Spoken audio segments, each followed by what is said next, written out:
हो हो हो हो हो हो तू ससुरा हमें जब रोवेलू कब्र में हमहू तड़फीले। तू ससुरा हमें जब रोवेलू कब्र में हमहू तड़फीले।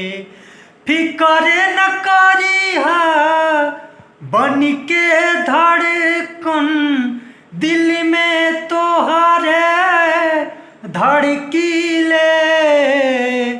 तू ससुरा हमें जब रोवेलू कब्र में हमहू तड़फीले।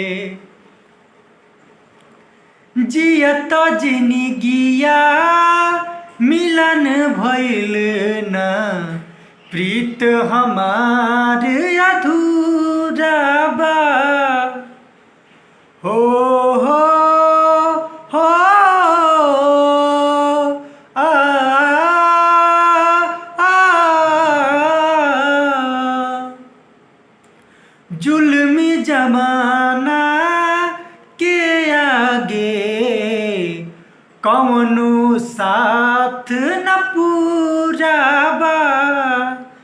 आवेला आंसू जब अखिया में, आवेला आंसू जब अखिया में, बरखा बन के बरसीले।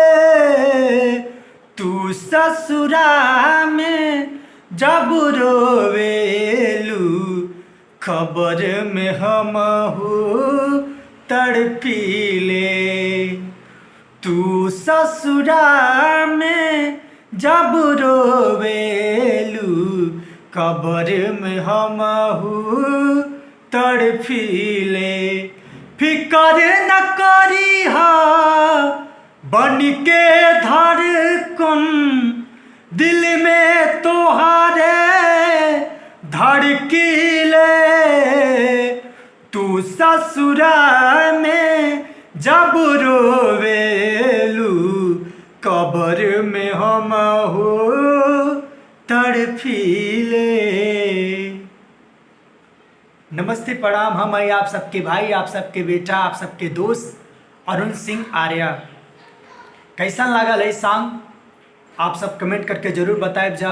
और अगर इस चैनल पे नया बानी तो चैनल के सब्सक्राइब ज़रूर करी, ताकि हर तरह के वीडियो जो भी हम अपलोड करी, जो भी हमारे वीडियो आवे सबसे पहले आप सबके पास पहुँचे और देखे के मिले और प्यारदार आशीर्वाद हमरा के मिले। और ये गाना बहुत दिल से हम गैले बानी और आप सब ये गाना की प्यार आशीर्वाद दी। और बस ये कह कर रहा और थैंक यू, लव यू। मिलेंगे फिर अगले वीडियो में। धन्यवाद।